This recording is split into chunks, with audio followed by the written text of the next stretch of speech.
The sectarian violence that roiled Northern Ireland for decades is stamped on the Belfast landscape.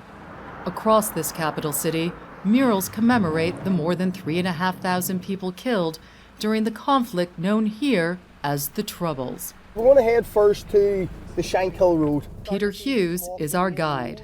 There's a process of some of the more offensive murals, stripping them away, replace them with something a little more positive, but leaving evidence then of the old. It's a visual tempering of passions surrounding the conflict that pitted minority Catholic political and paramilitary factions fighting to reunite Northern Ireland with the Republic of Ireland against Protestant state and paramilitary forces who want Northern Ireland to remain British. Inside, leaders of 8 political groups representing... In the mid-1990s, President Bill Clinton appointed former U.S. Senator George Mitchell to broker peace talks, which culminated in the 1998 Good Friday Agreement that formally ended the Troubles and set up a power-sharing government between Protestant Unionists and Catholic nationalists. Today, 21 miles of peace wall still separate Catholic and Protestant communities in Belfast, a lingering division reflected in Northern Ireland's Brexit vote. While the United Kingdom as a whole voted to leave the European Union, 56% of Northern Irish voters wanted to remain. The vote also split along sectarian lines, with 85% of Northern Irish Catholics preferring to stay in the EU compared to 40% of Protestants. Perhaps the most contentious issue raised by Brexit is the future of the 300-mile border dividing Northern Ireland from the Republic of Ireland. During the Troubles, parts of it were heavily fortified with military features that stood as physical reminders of Ireland's partition by the British. The 1998 Good Friday Agreement transformed the border between Northern Ireland and the Republic of Ireland. Eyesores of division like military checkpoints and concrete bollards and watchtowers have vanished. I'm standing on the border right now, but it's difficult to tell where one country ends and the other begins. But that seamlessness could very well change when Britain leaves the European Union, taking Northern Ireland with it. Nobody wants to return to the borders of the past. British Prime Minister Theresa May has tried to assuage concerns by stating her preference for a frictionless border. But Gerry Adams, a towering figure among Catholic Republicans and a key player in the peace process, isn't buying it. The European Union, quite rightly, like any other federation or any other state, will want to protect itself. And there will be tariffs, there will be economic penalties, and there will be physical manifestations of a hard border. Some of us were here. For 34 years, Adams has led Sinn Fein, the political party historically tied to the Irish Republican Army, which fought to separate Northern Ireland from the United Kingdom, and a British government Adams contends still doesn't have Northern Ireland's best interests at heart. How would you characterize their concern for Northern Ireland in a post-Brexit world? I don't think they give a fig about people here. I don't think they ever have.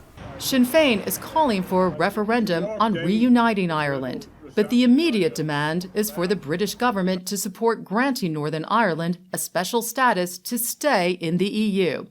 That would, in effect, move the post-Brexit EU border from Ireland to the rest of the UK. This is the most successful peace process there is in the last half century, but it needs to be nurtured, it needs to be nourished.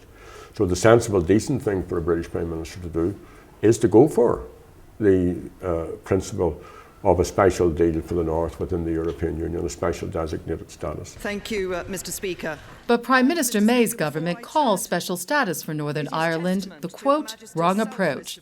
Northern Ireland's Democratic Unionist Party agrees. Sammy Wilson is a member of the British Parliament and the DUP's chief spokesman on Brexit. Our position on that is quite clear. We do not wish to have any special status at all, and indeed Brexit should not be used as an excuse to weaken the Union. Wilson says fears of a return to hardened borders after Brexit are overblown. Given the methods that we now have of checking movements of not just people but also of goods, it is entirely possible using modern technology to have these virtually frictionless borders. It'll not be totally frictionless. There has to be some checking, there has to be some paperwork, but that's all manageable.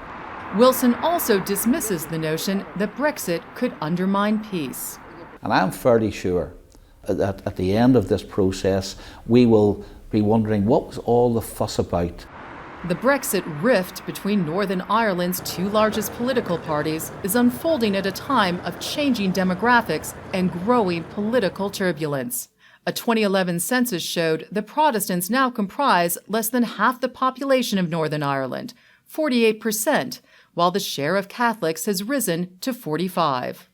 Last month, Northern Ireland's power-sharing government collapsed over the handling of a renewable energy project, triggering new assembly elections in March. We saw signs of resurgent political polarization. This display of past IRA bombings on a wall in a unionist neighborhood drew a parallel to the 2015 Paris attacks by the Islamic State. The caption reads, "IRA, Sinn Fein, ISIS, no difference." When you see something like that, what does that tell you about the current state of peace? The first thing it tells me is this, that of course there has always been an affiliation between Irish Republicans and terrorist groups, especially in the Middle East. Well, do you agree with it? Do you agree with that placard? Yes, saying, of course I do. equating Sinn Fein with ISIS? Yes, I do. For many in Northern Ireland, the pain of past political violence by both sides endures, despite nearly 20 years of peace. Belfast native Raymond McCord lost his son Raymond Jr. to the Troubles in 1997. That's the man actually murdered Raymond. That's the man who gave the order. But no one has ever been charged with the crime. Unable to secure justice, McCord now campaigns for victims' rights on both sides of the sectarian divide. Advocacy that prompted him to launch an unsuccessful legal challenge to Brexit over concerns that he and others could lose access to the European Court of Human Rights. People like myself can't get justice here. And that's not his only worry. McCord fears Brexit could stir up tensions among illegal paramilitary groups that have leveled threats against him. According to a 2015 British government report, all the main paramilitary groups operating during the period of the Troubles remain in existence. While sectarian killings have stopped, the report said violence and intimidation are used to exercise control at the community level, including paramilitary-style assaults and, on occasion, murders. What will Brexit do to the peace as it stands right now in Northern Ireland? It could destroy it. Simple as that. Paul O'Neill, who lives in a working-class Catholic neighbourhood in Belfast, also worries about the consequences of Brexit. Something like 600 people from the area were imprisoned as a result of the conflict. During the Troubles, O'Neill was accused of being an IRA member and jailed for 5 years, only to have his conviction overturned. Since the Good Friday Agreement, he's worked with former prisoners as part of the Ashton Community Centre, which receives funding from the EU that will dry up after Brexit. The British government promised that they would provide assistance for Republican ex-prisoners, Loyalist ex-prisoners and their families to readjust. Very little evidence that that happened. It was European money that allowed that to happen. There are a whole range of projects, youth projects, ex-prisoner support projects, various projects which wouldn't and couldn't have happened had it not been for the fact that we were able to access funding from Europe. The EU also funds Erasmus, a student exchange program that brings together Catholic and Protestant youth, some for the first time. Who here is Catholic? Who here is Protestant? Or Catholic. Yeah, Catholic. Okay, and who's Protestant? Protestant. There you go. And how do you all get along? Brilliant, really brilliant. On a wall in Belfast, a mural stands as testament to Catholic and Protestant children who lived together in harmony until the Troubles began. For them, it exploded over a sort of 2-day period. 1,800 families lost their homes in 2 days. At that point, these kids are separated, they're segregated. Is there any concern that Brexit could possibly lead back to that? There's very much a fear and undercurrent within certain people that we could be dragged back to those dark days. Personally, I don't think so, but there are people who are of that belief.